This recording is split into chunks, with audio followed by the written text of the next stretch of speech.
Assalamualaikum warahmatullahi wabarakatuh. Ya, jumpa lagi bersama Semangat Kreatif Studio. Pada video kali ini saya akan berbagi 5 situs freelancer yang bisa kita gunakan untuk mendapatkan penghasilan tambahan atau sebagai sumber penghasilan kita. Jadi, saya sudah urutkan dari 5 situs ini, mana yang terbaik dan mana yang agak sulit untuk, kita gunakan, ya. Jadi yang pertama, kita mulai dari situs logo turnamen. Nah, situs ini seperti namanya ya, logo turnamen artinya di sini hanya fokus untuk kompetisi lomba membuat logo. Jadi kontes yang ada di sini hanya kontes logo yang bisa kita ikuti.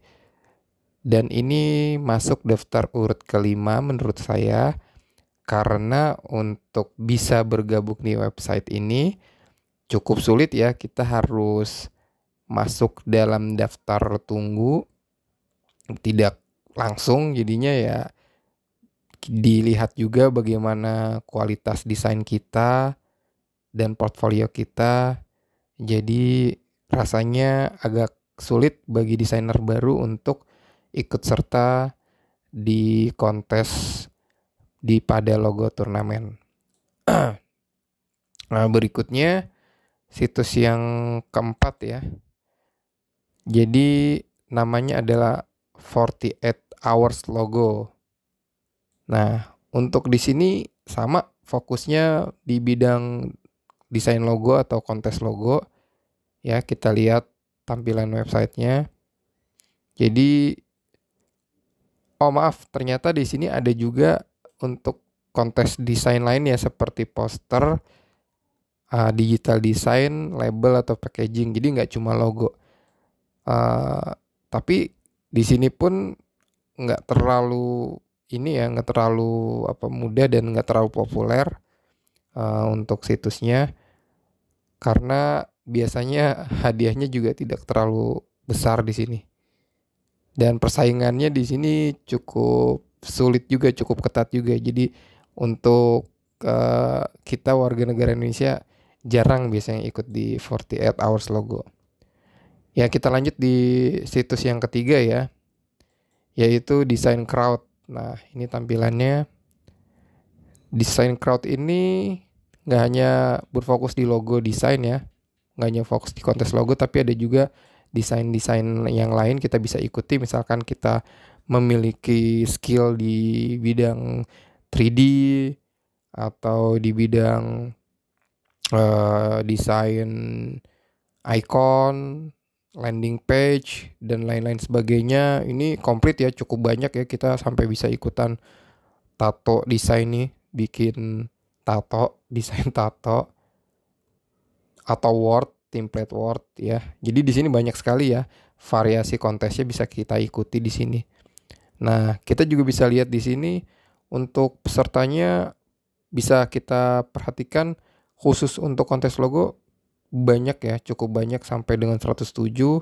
Sementara untuk kontes yang lain nggak terlalu banyak ya. Kayak ini kontes web design cuma 5 desainer.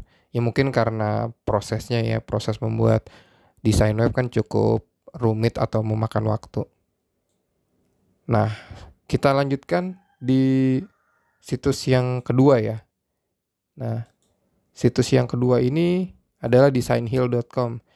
Ini cukup populer ya. Jadi banyak orang-orang Indonesia itu yang ikut bergabung di sini, biasanya bersaing dengan negara-negara seperti negara orang-orang dari Pakistan, India, banyak juga yang ikut di sini. Dan variasi kontesnya juga cukup banyak, nggak cuma logo ya, ada desain kaos, website, desain UI dan lain sebagainya. Menarik sekali, mungkin nanti kalian bisa coba ya untuk mendaftar di sini. Syaratnya seingat saya untuk Design Hill tidak terlalu susah ya, nggak terlalu rumit, hanya butuh email saja kalau nggak salah, seingat saya dulu. Nggak tahu yang sekarang ya. Kalau sekarang soalnya saya udah nggak pernah untuk ikut di Design Hill lagi, ikut kontes. Nah, yang pertama kita lanjutkan. Ini adalah situs andalan atau situs sejuta umat bagi desainer freelancer di negara manapun ya, 99designs.com. Situs yang sudah nggak asing lagi, situs yang sudah cukup lama, mungkin bisa dibilang situs yang sudah sepuh ya, senior. Jadi banyak desainer-desainer lokal maupun luar negeri yang menggantungkan hidupnya dari kontes di website ini, termasuk saya pribadi. Dengan ikut bergabung di website ini kita mendapatkan banyak manfaat ya, terutama untuk mengembangkan skill kita, menambah portfolio, dan juga kita bisa gabung dengan komunitas di website ini sehingga kita bisa berbagi ilmu lah minimal, atau mendapatkan informasi-informasi yang berkaitan dengan dunia desain. Jadi website ini kenapa saya bilang sangat populer? Karena dari segi tampilan dibandingkan website yang lain ya, mungkin agak ini ya, agak simple atau agak lebih mudah untuk menggunakan website ini. Jadi dari tampilannya pun simple, nggak terlalu rumit. Kita tinggal, kalau misalnya kita sudah punya akun, kita tinggal klik login. Nanti setelah login kita bisa pilih-pilih kontesnya mana mau kita ikutin. Itu kalau sudah daftar. Tapi kalau belum mendaftar, biasanya kita wajib mencantumkan link portfolio kita ya. Kemudian nanti ada kayak semacam verifikasi KTP atau SIM. Nah, kalau misalkan sudah lolos verifikasi, baru kita diberikan kesempatan untuk gabung atau ikut kontes di 99design.com. Pengalaman saya selama mengikuti kontes di sini cukup mengesankan ya. Jadi saya sudah bergabung di website ini sekitar dari tahun 2016. Dulu saya pernah mendapatkan level, kan ada 3 level di sini. Yang pertama entry level, mid level, kemudian top designer ya.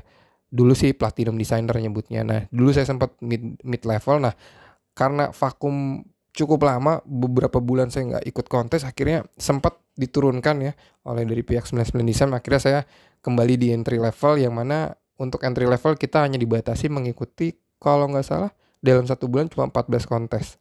Tapi untuk mid level kelebihannya adalah kita bisa mengikuti jumlah kontes yang tidak dibatasi. Jadi kita mau ikut berapapun dalam 1 hari, kita submit berapa desain pun itu nggak ada batasnya gitu. Atau untuk ikut kontes itu kita nggak dibatasi per bulan sekian, nggak ada batas untuk bagi yang mid level. Apalagi yang top designer. Nah, top designer itu banyak keuntungannya atau banyak kelebihannya. Pertama, itu tadi jumlah kontes tidak dibatasi. Kedua, hadiahnya biasanya lebih besar, bisa ikut kontes-kontes tertentu ya, yang nggak bisa diikuti oleh mid level atau entry level. Dan biasanya kita bisa mengajukan atau membuat layanan ya. Jadi kayak ada semacam fitur di mana top designer itu membuat layanan, misalkan jasa membuat desain logo atau desain yang lain ya. Jadi nggak cuman ikut kontes, tapi juga langsung bisa memberikan jasa layanan pada website ini khusus top designer. Kurang lebih seperti itu ya. Jadi dari 5 website ini, logo turnamen, 48 hours logo, freelance logo, design crowd, kemudian design hill, dan 99 design, saya sangat merekomendasikan bagi yang baru merintis sebagai freelancer untuk fokus ikut di 99 designs. Kemudian boleh kalau ingin coba lagi di situs yang lain, ikut design hill. Tapi saya tidak sarankan untuk ikut logo turnamen, 48 hours logo, atau design crowd ya, karena di situ agak sulit menurut saya. Opini saya itu cukup sulit untuk digunakan.